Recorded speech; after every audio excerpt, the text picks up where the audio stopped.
পুরুষ মানুষ বিয়ের পরেও ছাত্রই থেকে যায়। মা মনে করে বউ শিখিয়ে দিচ্ছে, আর বউ মনে করে মা শিখিয়ে দিচ্ছে। তিনটি কথা বলুন, আপন মানুষ সারাদিন আপনার কথা চিন্তা করবে। এক, তাকে বলুন আপনি শুধু তাকেই চান, তিনি আপনার জীবনে বিশেষ একজন। দুই, তার সাথে ভবিষ্যতে ঘর করবেন এই বিশ্বাস দেখান। আর তিন, সবসময় মন থেকে ভালোবাসুন। সরাসরি চোখের দিকে তাকিয়ে কেউ মিথ্যা বলতে পারে না, মিথ্যা বলতে হয় অন্যদিকে তাকিয়ে। ছেলেদের মন কখনো বুড়ো হয় না, আর মেয়েদের বয়স কখনো বাড়ে না। শুধু নারী নয়, সৌন্দর্য পুরুষেরও আছে। নাম্বার এক, ভিড়ের মধ্যে যে পুরুষ তোমায় আগলে রাখে সে পুরুষের সৌন্দর্য হলো তোমার মর্যাদা। নাম্বার দুই, ফুটপাতে চলার পথে যে পুরুষ নিজের ডান দিকে থেকে তোমাকে বাম দিকে রাখে সৌন্দর্য সে পুরুষেরও আছে, তার নাম তোমার নিরাপত্তা। নাম্বার তিন, পুরুষ তোমাকে সবসময় জানালার পাশে বসতে দেয় সে পুরুষের সৌন্দর্য কি জানো? তোমার ভালো লাগায় তার ভালো লাগা। নাম্বার চার, যে পুরুষ কষ্টার্জিত আয় তোমার হাতে তুলে দিয়ে বলে সংসারটাকে একটু সামলে রেখো, সেই সৌন্দর্যকে কি নামে ডাকে জানো? আস্থা।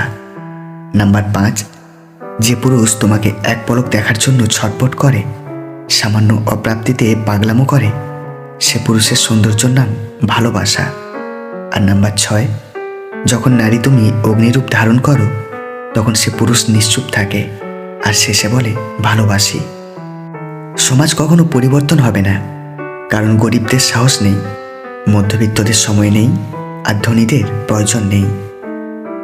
আজকাল মানুষ টাকার দিকে দেখে সম্পর্ক গড়ে তোলে, আর গরিব দেখে মুখ ফিরিয়ে নেয়। এটা তিক্ত হলেও সত্য।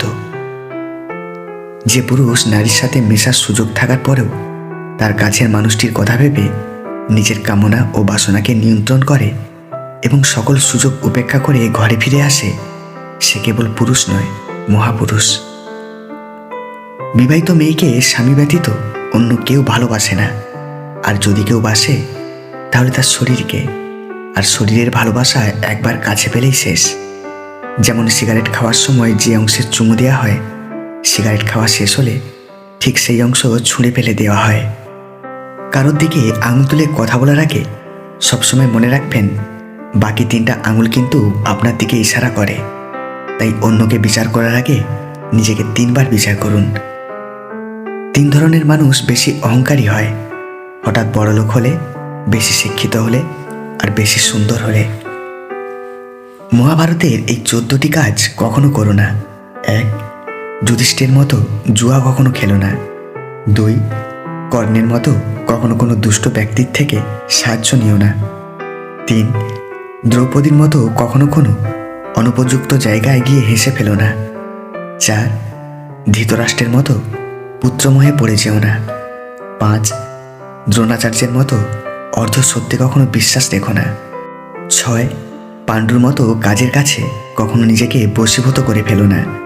7, গান্ধারীর মতো কখনো কোনো অন্ধ ব্যক্তির অনুসরণ করতে চেও না। 8, কুন্তির মতো নিজেকে কখনো অনুচিতভাবে প্রয়োগ করো না। 9, ভীষ্মের মতো অনুপযুক্ত প্রতিজ্ঞাতে নিজেকে কখনো বেঁধে ফেলো না।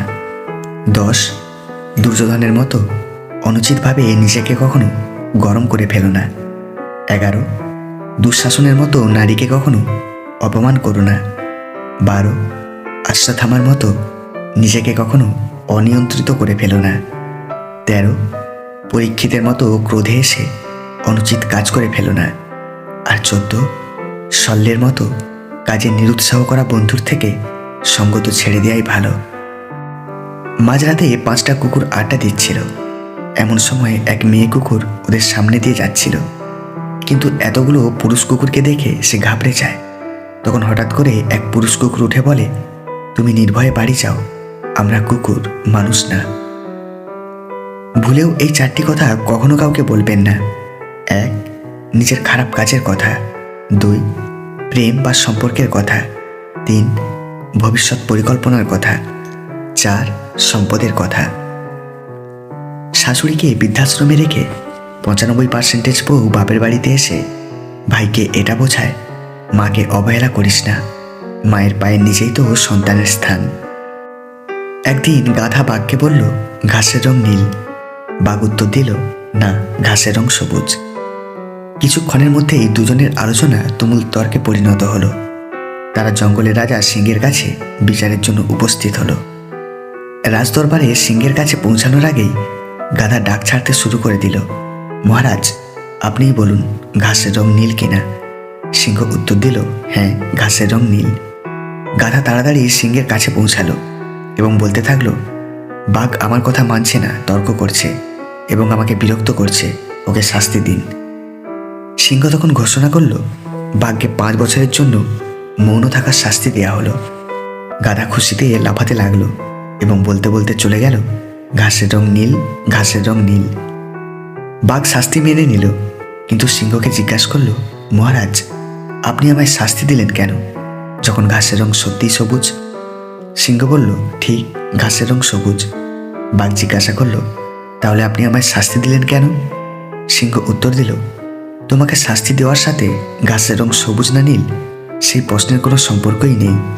তোমাকে শাস্তি দিয়েছি কারণ তোমার মতো সাহসী বুদ্ধিমান প্রাণী একটা গাধার সাথে তর্ক করে সময় নষ্ট করেছ এবং এইরকম একটা বাজে কারণে আমার কাছে এসে আমার সময় নষ্ট করেছ। আমাদের জীবন কাটছে এক গাছের মতো, মানুষ ফল তো ছিঁড়ে খায় কিন্তু পাথরও ছুঁড়ে মারে। আমি কথা খুব বেশি বলি, কিন্তু খুব কম লোকের সাথেই বলি।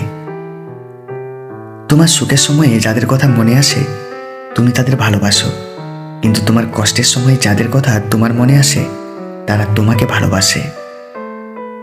পরস্ত্রী আর পরপুরুষ কখনো আপন হয় না, এগুলো হলো মরীচিকা। এসবের পিছনে ছুটে নিজের পরিবার ও নিজের জীবন ধ্বংসস্তূপে পরিণত হয়। বিবাহিত নারীরা সেই পুরুষকে নিজের সবকিছু উজাড় করে যে পুরুষ বিশ্বাসের দ্বারা তার মন জয় করতে পারে। মানুষ খুব করে যা চায় তা সে কখনোই পায় না, কারণ প্রকৃতি মানুষের খুব বেশি ইচ্ছাগুলোকে কখনোই পূরণ করে না। এই পৃথিবীর প্রতিটি মানুষের জীবনে 2টি গল্প থাকে। একটি গল্প সে সবাইকে বলে বেড়ায়, আর একটি গল্প সে সবার কাছ থেকে লুকিয়ে রাখে। মেয়েটি কেঁদে বলেছিল, তুমি আমাকে একটু ভালোবাসো না। ছেলেটি হেসে বলেছিল, হ্যাঁ, বাসি না। আজ তাদের বিয়ের 8 বছর হবে। সব ছেলেদের ভালোবাসার লোক দেখানো হয় না, কিছু কিছু ভালোবাসা প্রকাশ না করলেও তার সত্যি ভালোবাসাই হয়। মানুষকে যখন আপনি নিজের থেকেও অনেক বেশি মূল্য দিতে শুরু করবেন তখন তাদের কাছে আপনার মূল্য কমে যেতে শুরু করবে। তাই কাউকে সম্মান করলে ঠিক ততটুকুই করুন যতটুকু সে আপনার কাছ থেকে উপার্জন করতে পারে। অন্যের বইয়ের সাথে সম্পর্ক করতে চাইলে এই কাজগুলি করুন। 1, তার ছোট ছোট ইচ্ছেগুলো পূরণ করুন। 2, তাকে মন থেকে খুশি করে হাসানোর চেষ্টা করুন। 3, তাকে অনেক বেশি সময় দিন। 4, তার সব কাজে উৎসাহিত করুন। আর 5, নিজেকে তার কাছে সব কিছুর দিক থেকে বিলিয়ে দিন। কিছু লোক আপনাকে এই জন্য পছন্দ করে না কারণ আপনার বলা সত্য কথাগুলো তার বুকে গিয়ে লাগে। সেই লোকগুলো খুব সুন্দর হয় যে রাগের সময়ও কথা বলার আদব ভুলে যায় না। আমি বরাবরই দেখেছি তারাই জীবনের সবচেয়ে বেশি সুখী যাদের জীবনের চাহিদা খুব কম। স্মৃতির দাসত্ব থেকে নিজেকে মুক্ত করতে না পারলে জীবনের সৌন্দর্য অধরা থেকে যায়। প্রত্যেক কাহিনীর সাথে মিশে থাকে বাস্তবতার ছোঁয়া, যা হয়তো সবার পক্ষে বোঝা সম্ভব নয়।